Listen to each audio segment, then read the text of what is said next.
What's up for July? Mars shines in the evening sky 60 years after its first close-up. Venus brightens your mornings, and the Eagle soars overhead.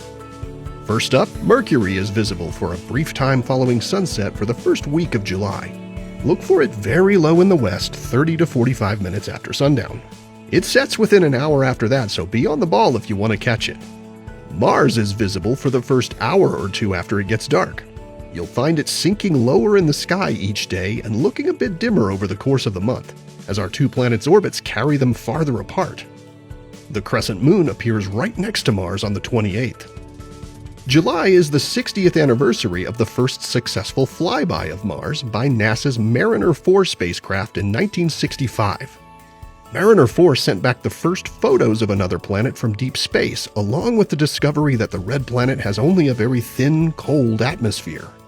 Next, Saturn is rising late in the evening, and by dawn it's high overhead to the south. Looking to the morning sky, Venus shines brightly all month.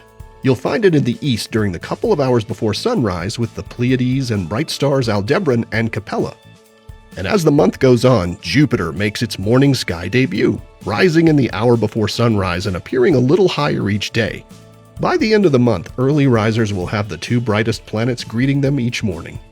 They're headed for a super close meetup in mid-August, and the pair will be a fixture of the AM sky through late this year. Look for them together with the crescent moon on the 21st and 22nd.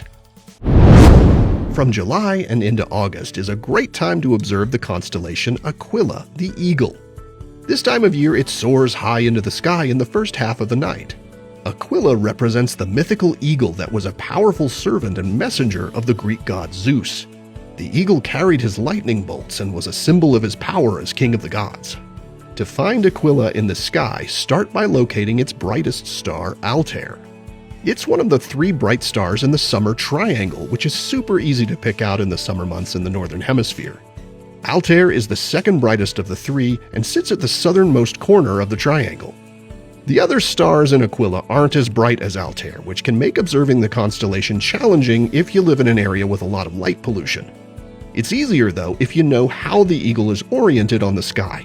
Imagine it's flying toward the north with its wings spread wide, its right wing pointed toward Vega. If you can find Altair and Aquila's next brightest star, you can usually trace out the rest of the spread eagle shape from there. The second half of July is the best time of the month to observe Aquila, as the moon doesn't rise until later then, making it easier to pick out the constellation's fainter stars. Observing the constellation Aquila makes for a worthy challenge in the July night sky. And once you're familiar with its shape, it's hard not to see the mythical eagle soaring overhead among the summertime stars. Here are the phases of the moon for July.